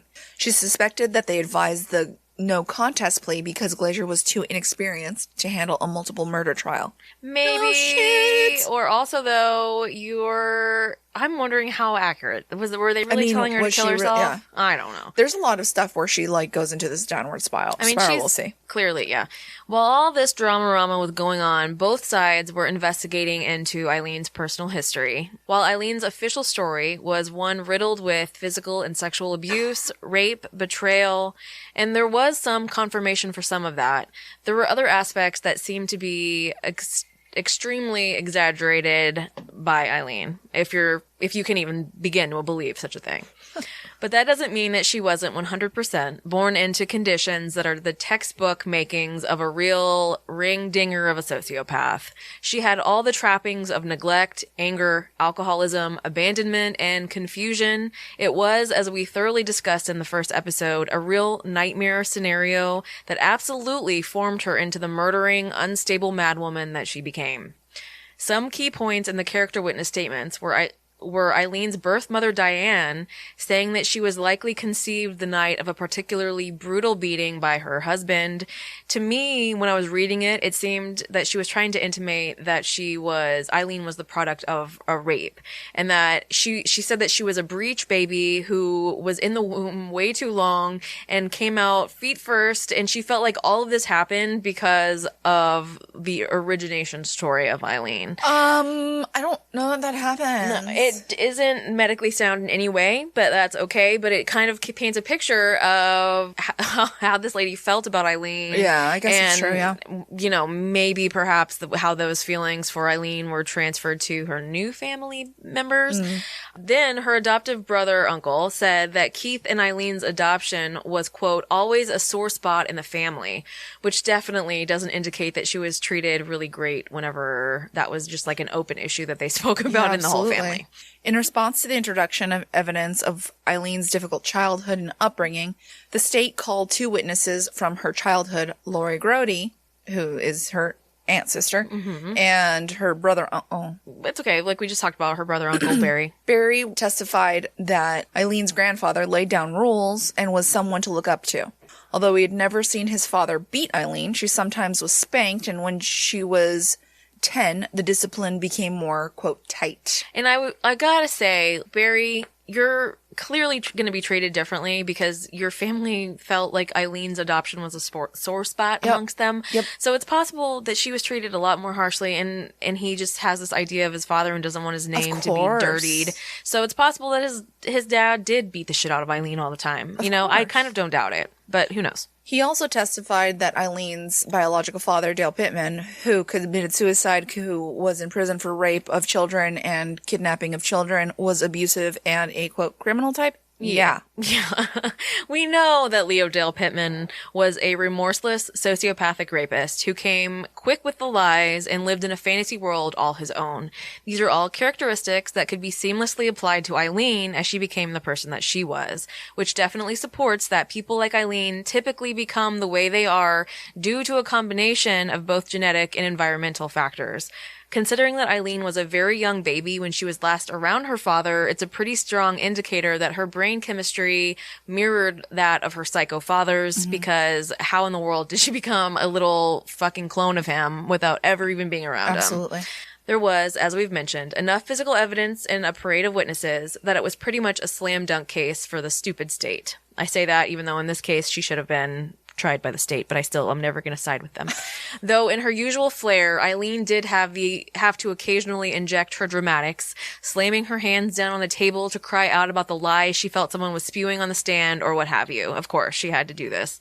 One witness, named Bobby Lee Copus, had picked her up under the impression, he claimed, of giving her a ride, and said that once he saw a gun in her purse, he created a ruse to get her out of the car, locked his doors, and started to drive off. When she realized what he'd done, she screamed after him that she would kill him like she did those other fat bastards. So there's that as well. Okay. Copus was one of dozens of witnesses who had picked Eileen up over the years and were then later able to identify her when all the serial killing shit hit the fan. Others were able to relay stories when she got them out in the middle of nowhere. There was always some sort of detail that they would say that her personality seemed to just completely change all of a sudden. It made them scared, and then they were able to get the fuck out of there before anything happened to them. But the memory and fear of those instances clearly stuck with them. One of them was like a veteran of the Gulf War, and he said, I've been shot at, I've been targeted, and it felt exactly like that.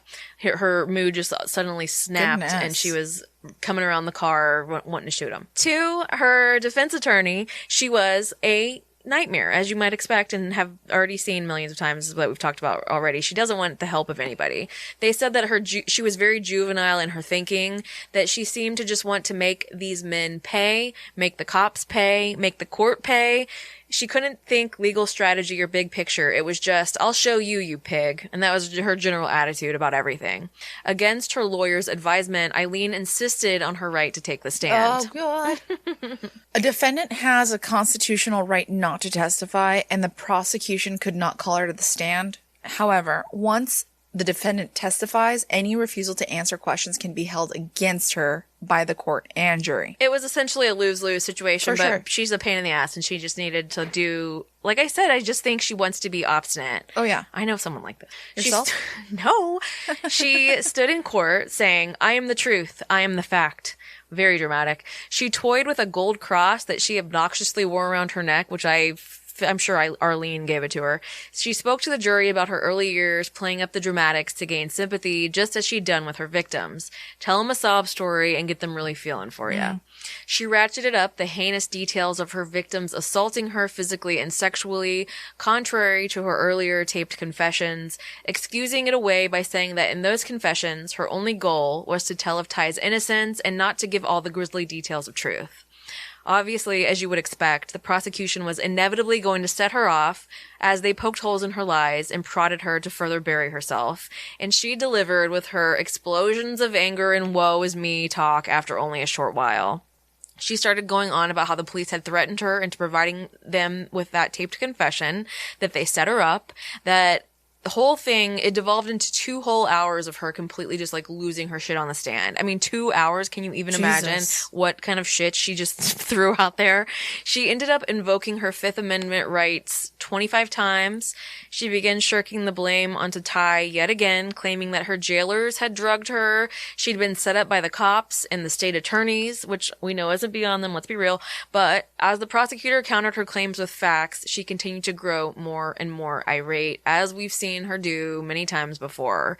She got into what Cesar Millan calls the red zone, and she probably didn't even realize what the hell she was saying or doing, and she most definitely did not realize that she was burying herself single-handedly. Aileen's defense also raised the issue that soon after her arrest, those 3 detectives we spoke about, as well as Tyria Moore, talked to the media to sell their story. Some people suspected that such details influenced the witnesses to exaggerate their stories just to create more lucrative offers. Oof. Shocking. Mm-hmm. So the jury found Aileen guilty on all counts, including first-degree murder and armed robbery, after less than 2 hours of deliberation. An angry Aileen shouted, "Sons of bitches, I was raped. I hope you get raped, scumbags of America." Scumbags of America! That's the worst part of that. This outburst likely was fresh in the jurors' minds as they began the sentencing phase the next day. I hope you get raped, scumbags of America. In the penalty phase, the defense introduced evidence about Eileen's background that we just talked about. Sorry. And during junior high, Aileen began exhibiting hearing loss, vision problems, and trouble in school. Dr. Elizabeth McMahon, a neuropsychologist, met with Aileen 5 times for a total of 22 hours and said that Aileen had evidence of mild cortical dysfunction and suffered from borderline personality disorder, saying, "She is classic. She meets all the criteria as established by the DSM-2-R." They said that her ability to conform her conduct to the law was substantially impaired, and she exhibited evidence of brain damage. One testified her inconsistent confessions should not be considered lying or changing stories in a subjective sense because of her borderline personality disorder. The defense attempted to portray her as a woman who had lived a horrible life of victimization and violence with little help from anyone, and who later lashed out at one of her victimizers. Okay, no excuse. Borderline personality disorder is commonly diagnosed in women, but is prevalent throughout the clinical population. 5 of 8 criteria are needed for diagnosis, and Aileen got all 8. Jesus. 2 other experts for the defense concurred with the diagnosis, along with, shockingly enough, the state's expert psychiatrist. In a story where no one ever seemed to get along, at least these 4 can agree on the state of Eileen's mental health. Yeah. That's saying something, at least. Yeah, for sure. But when it came down to it, the effect the disorder may have had on Eileen's actions in relation to the murders were of little consequence to the jurors, at least as much as the testimony of the state's final witness, her brother-uncle, Berry Wuornos.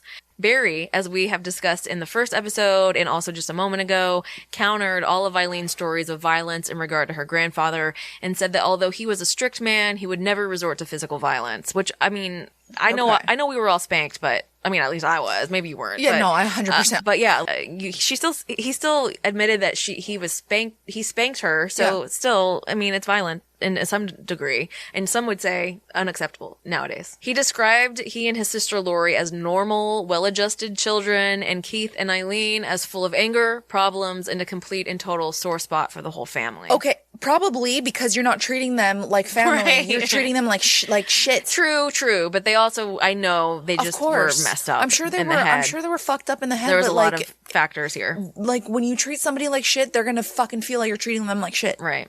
And all the while, as he is testifying against his sister niece, putting the last touches on sealing her fate, he seemed to just not give 2 shits, which the jury obviously found said something about Aileen and who she was as a person, considering that was supposed to be her brother-uncle. Nothing her defense attorney said in her closing arguments, reminding jurors of her impairments, her disorders, the abuse of her upbringing, could do anything to cast doubt in the minds of these jurors. It took them only 2 hours to come to a unanimous verdict, 12-0, that she should be killed in the electric chair, tit for zap. As she's been taken away for her sentencing, as she was being taken away after her sentencing, Aileen, in her usual charming way, yelled out, "I hope your wife and children get raped in the ass." Jesus Christ. It's funny, but not. Stop talking. God. So, like Ashley just said, the jury recommended the death sentence by a vote of 12-0, concluding that 5 aggravating circumstances and only 1 mitigating factor were present in Wuornos' case. The 5 aggravating circumstances were: 1. Aileen had a previous felony conviction involving the use or threat of violence. 2. Murder was committed during the commission of a robbery. 3. Murder was committed in order to avoid arrest. 4. Murder was heinous, atrocious, or cruel. And 5. Murder was cold, calculated, and premeditated. Like I just said, the trial jury found only 1 mitigating factor, and that was that she had suffered from borderline personality disorder. The jury decided that despite her psychological difficulties, she knew the difference between right and wrong. And in November of 1992, Dateline NBC reporter Michelle Gillen discovered that Richard Mallory had served 10 years in prison for violent rape in another state. Detectives had previously denied any evidence existed to corroborate Aileen's claim of rape or a history of sexual crimes by Mallory. Had detectives searched federal criminal records to check into claims that he was violent, they would have produced this history. However, the judge refused to allow this to be admitted in post-trial proceedings, and she was never given a retrial. Probably I'm okay with it, considering there's 6 other guys that came behind him. Right, Yeah. right. During the extensive post-conviction period from 1994 until 2002, Aileen argued her original trial counsel provided ineffective representation. One example of poor representation revealed in subsequent appeals was trial counsel's failure to uncover Richard Mallory's prior rape conviction, which could have corroborated her argument of self-defense. In addition, trial counsel failed to call lay mitigation witnesses during the penalty trial who could have testified to her claims of abuse during her childhood and adolescence, even though several childhood friends and neighbors said they would have testified if they had been called. In later hearings, several of these potential witnesses testified they were contacted by the media following her arrest, but never by the public defender's office.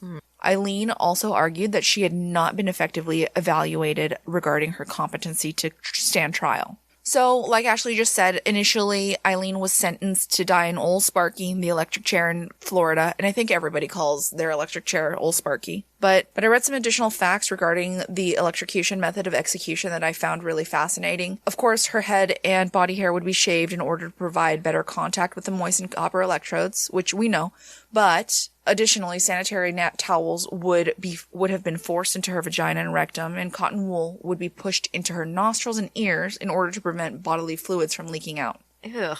I mean, I guess it makes sense. I just never thought of it, and it was a detail that I was like, oh, wow. Well, sounds like maybe you shouldn't put people to death if you're going to have to plug up their holes. Right. Well, we'll talk about how she really was executed, too, and that's still not good. What I also found to be crazy was that in Florida, executioners are, of course, anonymous, but that they're only paid $150 per death that they perform. Oh, that's not worth it probably for me. An electrocution includes a 4-second jolt of 2,000 volts, followed by 1,000 volts for 7 seconds, and then 200 volts for 2 minutes. This ensures that the internal organs are essentially cooked, and the body changes color, swells, and may even catch fire. Aileen knew all of this and was still unfazed, or at least seemed to be, stating that God would be beside her, taking her up with him, and that she had been forgiven and was sound in Jesus' name. Okay. It's a lot. What ended up happening was that Aileen was actually killed by lethal injection, which is a 3-stage process in which you are put under with a barbiturate, essentially, and then you are put into a coma, and then you are given cardiac arrest, just medically. Eventually, Aileen would admit to Nick Broomfield, the British documentarian who did the really good documentary Aileen Wuornos, The Selling of a Serial Killer, that she wasn't, in fact, defending herself with the murders of the 7 men. That was just a story, in case it wasn't already apparent. And, she said it was because, kind of like you were saying, she said it was, she kind of suddenly turned to God and said, God, I've made my peace with God, but I felt guilty because I was lying, and now I want to come clean because I want to get into heaven, and will I be able to get into heaven if I'm lying about how I killed these men? So, heaven. And then in the other documentary that Nick Broomfield did, which was Aileen Wuornos, Life and Death of a Serial Killer, she mentioned about how they were affecting her with sonic pressure in her cell, and that her mirror, an electrician had put up her mirror and said to her, "Doesn't this look like a computer?" I don't know that an electrician would have put that up for her, but I mean, I think it was probably a handyman, and She sounds like the host of Subliminal Deception podcast or something. she does. And then she would like wash her meals. She would like, and she said that once she didn't, she was sick for 3 weeks. It was a lot. There was a lot of stuff happening with her. She was getting poked and prodded without anybody knowing about it. Aileen declined her last meal and asked for a cup of black coffee instead. And her last words were, quote, "Yes, I would just like to say I'm sailing with the Rock and I'll be back like Independence Day with Jesus. June 6th, like the movie. Big mothership and all. I'll be back. I'll be back." Speaking of I'll be back, she once told Tyria that it was in one of their phone calls where Tyria was at the motel and the call was being taped. She was saying, "When I die, Ty, I'm coming back and I'm going to just look at you and watch you all the time, but I won't watch you while you're having sex because I don't want to see that. But other than that, I'll be watching you and be with you all the time, but I'm not going to be watching when you have sex because I don't want to see that." She said it like 7 times. A few times. Yeah. Well, she did like to repeat What herself. a weirdo. Okay. So I do think that Aileen was, again, an absolute bag of nuts, and she should have gotten the mental health care that she needed from the time that she was an adolescent. And in fact, the case of Aileen Wuornos highlights issues that are prevalent in many other capital cases, such as mental illness and the death penalty, media influence on capital cases, which, representation in capital cases and mitigation in capital cases. Yeah, it's a sad story, to be sure. Aileen, like we've said a million times, had untreated mental illness and trauma from childhood that surely took a toll on her day-to-day life and stability. Does it mean that she was right to lure men to secluded areas to then riddle them with bullets and steal their cars? No, it surely does not. To that we say, come on, Aileen. Our sources for this series come from the book Monster. I got some sources for the trial from capitalpunishmentincontext.org. And I read a book by Joseph Michael Reynolds about Aileen. Thanks for listening, everybody. Please be sure to leave us a written review on iTunes or anywhere else that you listen to us, then you can leave a review. Follow us on Spotify, Instagram, join the Facebook group, follow us on Twitter. It's Creep It Real Pod at pretty much all of those places. And we have the next 7 topics lined up thanks to you guys responding to our Instagram posts and emailing us with ideas. So thank you so much for doing that. And if you yourself want to hear us talk about something or cover a case that you're interested in, you should do the damn same, everybody. And thank you so much for voting for us on the podcast magazine Hot 50 list. That is actually something that is ongoing. So if you want to head over to Podcast Magazine and vote for us again for the month of May, we would love to go up on the top 50 list again. Like we were, I think in March, we were like March 31. and April. And then April we were 40 or something. Like pretty amazing. So please go do it. We love you and we'll love you even more if you do it. And maybe, if you go vote like we did last time, if you go vote, let us know and we'll send you a little thank you. Mm-hmm. And we did send thank yous. We did. Yes. Speaking of which, we're sending thank yous to Patreon. Yeah. Yay! We have handmade pieces of artwork for each one of you Patreon members, and I'm hoping that you enjoy them. And if you want something like that from us, then you go over to Patreon at patreon.com/creepitrealpod and join us there. Become a member of our family, and you too will get these sweet-ass gifts every month. All right, guys. Have a great life. Have a great everything. Creep it real.